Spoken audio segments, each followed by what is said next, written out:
রামগড় স্থলবন্দর পরিদর্শনে আহ্বায়ক টিম। রামগড় প্রতিনিধি রতন বৈষ্ণব ত্রিপুরার পাঠানো তথ্য ও ভিডিও চিত্রে দেখুন বিস্তারিত।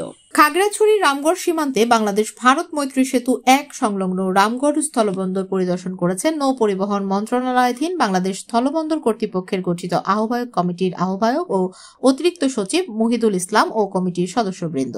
বুধবার দুপুরে আহ্বায়ক কমিটির সদস্যগণ রামগড় স্থলবন্দর পরিদর্শনে আসেন। বন্দরের সার্বিক কার্যক্রম সম্পর্কে খোঁজখবর নেন এবং বন্দরের অবকাঠামো নির্মাণাধীন কাজ সরেজমিনে পরিদর্শন করেন।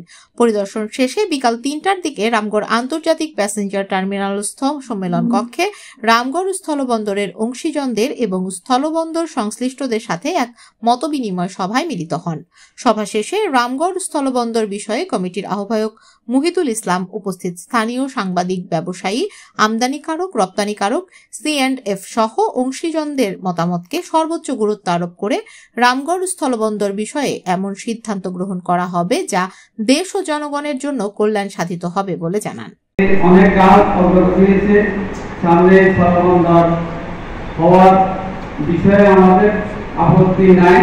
তবে আমাদের একটু কথা ছিল, বিভিন্ন সময় আমি যেহেতু বিভিন্ন সময় জোর করি তারা কাটাতারে পেয়ে দিচ্ছে এবং আরো পড়াশোনায় ছিলাম। পরে মত বিনিময় সভা শেষে বিকাল 5টায় ফেনীর উদ্দেশ্যে রামগড় ত্যাগ করেন।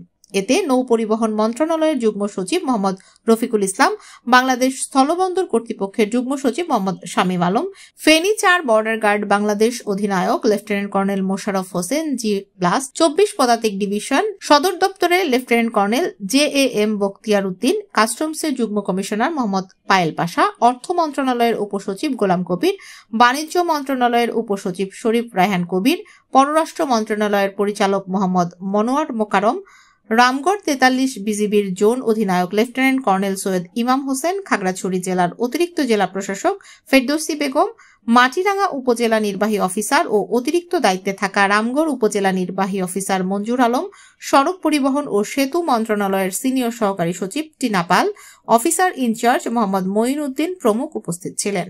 এ সময় রামগড় স্থলবন্দরের deputy in charge SM Masum Billah এর সঞ্চালনায় স্বাগত বক্তব্য রাখেন রামগড় স্থলবন্দরের ইনচার্জ মোহাম্মদ আমানুল্লাহ।